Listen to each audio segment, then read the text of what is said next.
Good evening, everybody, and welcome back to the Bundesliga show, brought to you by Over the Bar, checking in tonight for a match week 3 prediction show. Joined tonight by Peter. Peter, how are you doing? I am doing well. Greetings from the city of brotherly love, and where I personally, at the very least, am looking forward to another great weekend of the world's best footballing beat. So, a pleasure as always to be with you. Smashing stuff. So match week 3 is almost upon us. Apologies if I'm a little bit short of breath and rushed. Just got back in from football.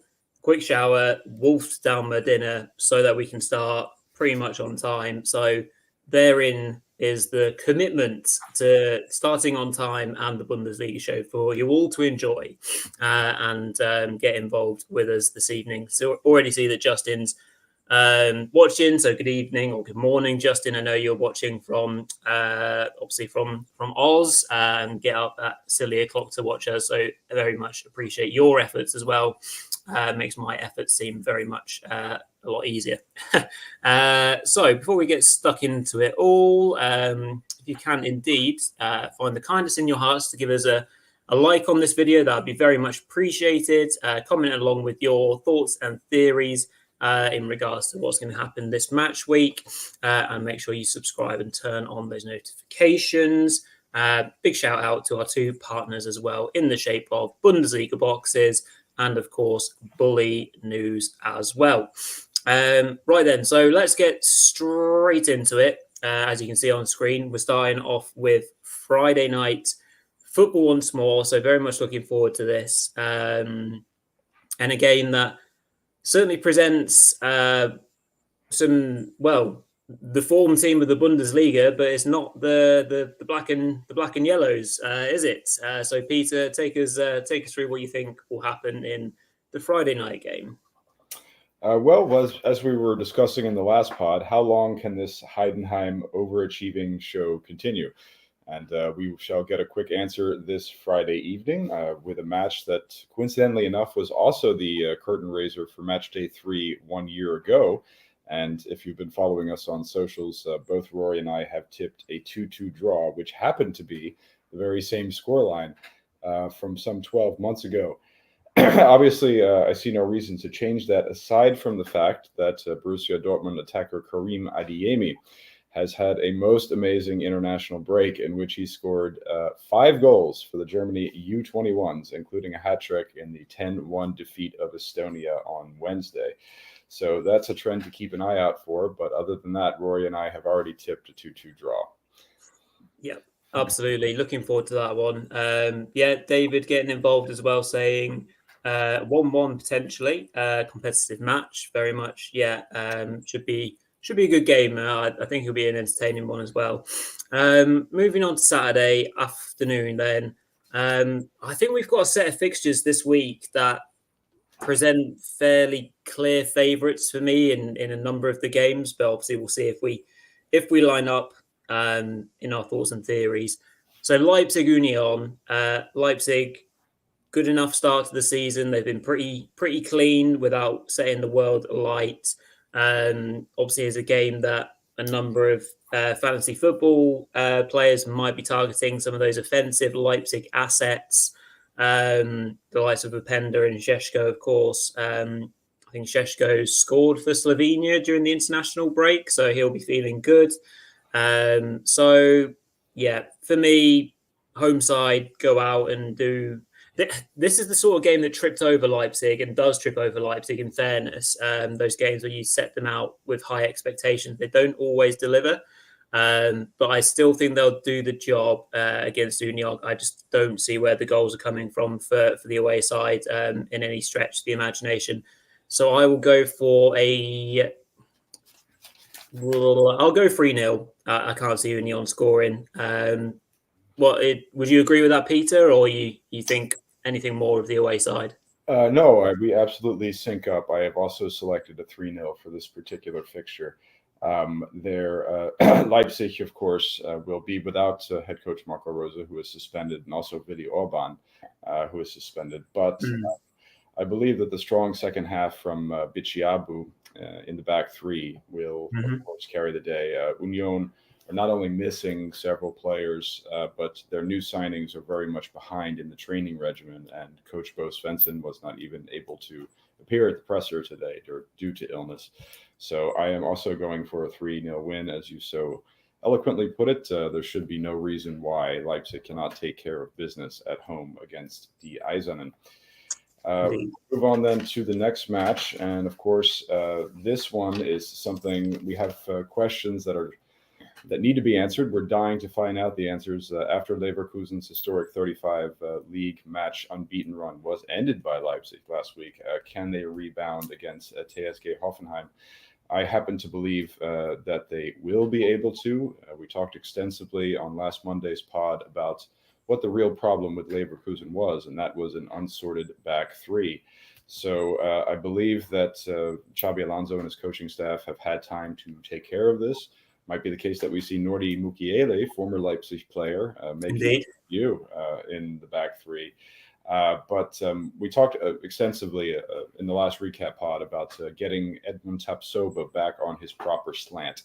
And I think with the solution staring them in the face, the defending champions and Germany's Red Company team will be able to get back in gear. And I'm tipping a 3-1 victory for Leverkusen.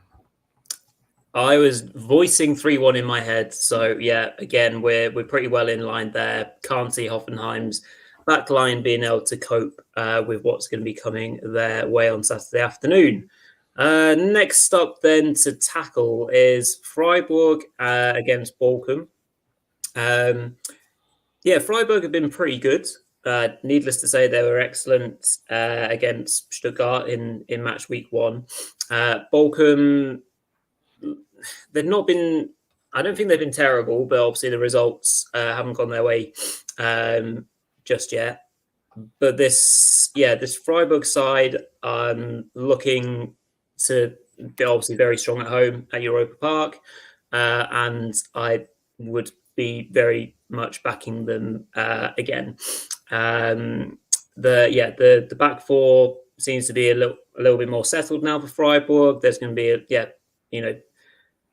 not pressure, but a duty for Gunther and Kubler to get forward and produce the goods and then get the ball into the now favoured Junior Adumu, who's not obviously got his Bundesliga goal yet, but hopefully it's coming for the young man who had a non-starter of the first season, but he did well in pre-season and got a couple of goals in the Pokal as well. So I would say a solid home win. I'll go for 2-0 again for the away side. Just can't see any goals. What do you reckon to that one, Peter?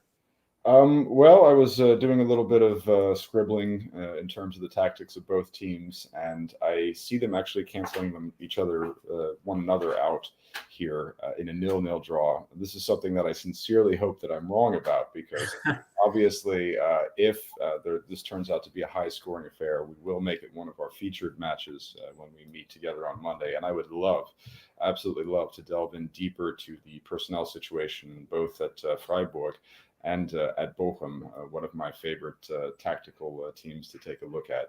So I sincerely hope I'm wrong about that, but somehow I see this match ending in something of a drab 0-0 draw in what will be very, very hot pitch in Breisgau. Let's not forget this is the southern tip of Germany. If you thought that match day 1 was particularly sultry, it is probably still the case that we'll get that this weekend as well, at least if the forecast I had a look at was correct. That takes us, of course, to Eintracht Wolfsburg, which we featured Eintracht as one of our matches on the match day 2 recap pod that we did. And we had a great time, saying, okay, what are we going to come up with a nickname for the Eintracht attack? Because Eintracht were simply dominant in their last match over Hoffenheim. And we just had an attacking trident that was next to unstoppable. Hugo Ekitike, our palindromic power friend, appears on the verge of making a breakthrough in German football, like so many Eintracht Frankfurt strikers in the past. We have a little bit of a problem here in that Omar Marmoush has picked up an injury over the international break and may not be able to start. This may lead to a start for either Faris Chaibi or Igor Matanovic. I think that this will affect Frankfurt, but not enough to prevent them from getting the win. I will go ahead and tip a 2-1 win for the Rhein-Main Adler of Germany's financial and commercial capital. Rory? Yeah, I didn't have a score in mind for this one, but I felt that it would still be quite comfortable for Frankfurt. So, 2-1, 3-1 for me. Wolfsburg have got a few players out, well, quite a few players out actually. So, Hasenhüttl, I think, will struggle with this matchup this weekend and will not come out victorious. I definitely agree with you there. Peter. So we'll move on to our final 4 matches for the weekend. Another Saturday afternoon kickoff, and just how it figures out that I get to call this one. Stuttgart away in Gladbach. It's been an interesting start for both teams. The away side, my lads have played some really good football. But not got over the line in many matches. Obviously, the latest being the 3-3 draw, obviously against Mainz. So work is still to be done, and they wouldn't want to get themselves too disconnected from the top half of the table, or maybe the top 6. We're saying. But I really feel that this is going to be a greatly competitive match. The way that Gladbach has started the season, really impressed with Sturger. Kleindienst have settled in. Kleindienst, I think, came out quite recently and said how it really wasn't a hard decision for him to make the move to Gladbach. If I was reading my my news correct off Bully News, that is, I'm really torn on this one. I think I'm going to have to sit on the fence and probably say a high-scoring draw. I fancy something like 2-2, to be honest. Again, it would be disappointing for Stuttgart, but Gladbach have maybe got on to something good or better this season at least. So I'll say 2-2. Peter, what did you have down for this one? That is my exact scoreline, Rory. This one has 2-2 written all over it. Stuttgart and Gladbach off to a blazing start, as you so correctly pointed out. I believe that Robin Hack is also fit enough for the 11 if Gerardo Seoane wishes to tap him. Rocco Reitz is among the German U21s who just had a fabulous international break with the 2 lopsided victories over the Israelis and the Estonians, respectively. When it comes to Stuttgart, of course, the real question is what kind of squad rotations will there be ahead of the Champions League fixtures? Sebastian Hoeneß has looked a little bit rattled at his presser today. He mentioned that the Champions League draw would be the pink elephant. I do not know what that means. I thought I knew what certain English idiomatic expressions meant. I don't know what that is.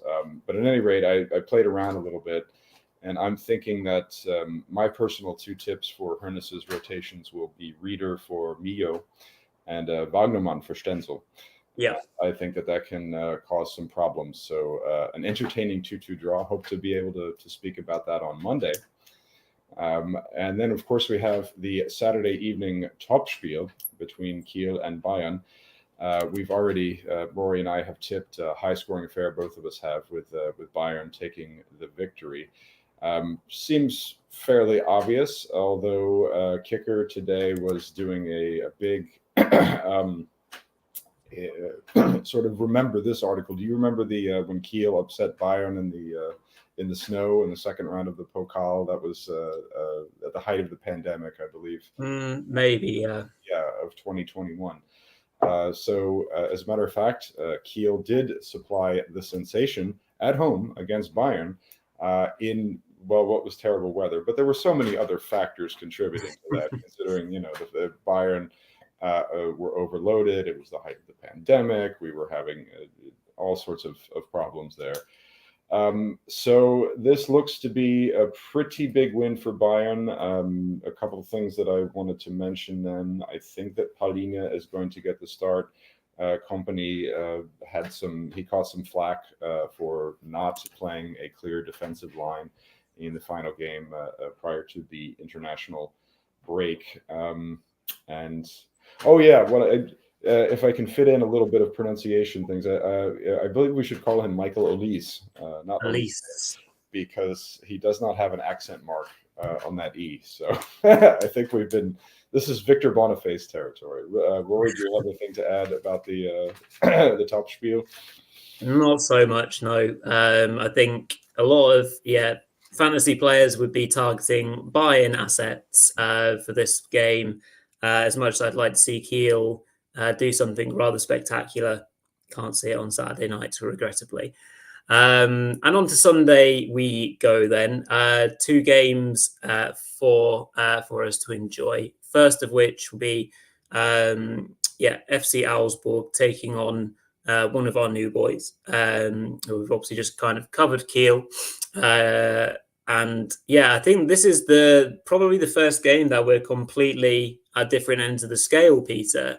So I've, as you would have seen on socials, I've gone for a 3-1 home win for Augsburg. Just again, whilst Pauli is still very much finding their feet, they've not impressed me just yet. Maybe the international break came at a good time for them to get a few more extra training sessions in and work on how they're going to really impact at both ends of the pitch. Watching their first game, they definitely had chances. That was Heidenheim, I think, wasn't it? And they got sucker punched on the break and ended up losing what was a very winnable game. But Augsburg as well, they got a bit of a hammering last time out, but I think they'll bounce back. I think the likes of Tietz, Ascende, I think that is his name, but I probably butchered the pronunciation. Vargas and co, I think will be able to generate enough chances to put a few goals past this Pauli side. So, I'm going for a home 3-1 win. Just that's my inkling so far. Peter, do tell in regards to your reverse decision / prediction. I think that we can expect very good things from Augsburg this season, in particular their very, very strong finish to the transfer window. Someone I'm not necessarily convinced of, and ironically enough, he signed a contract extension today, is Augsburg's Danish trainer Jes Torup, who has rarely deviated from this 4-4-2 diamond since he took over for Enrico Maassen last year.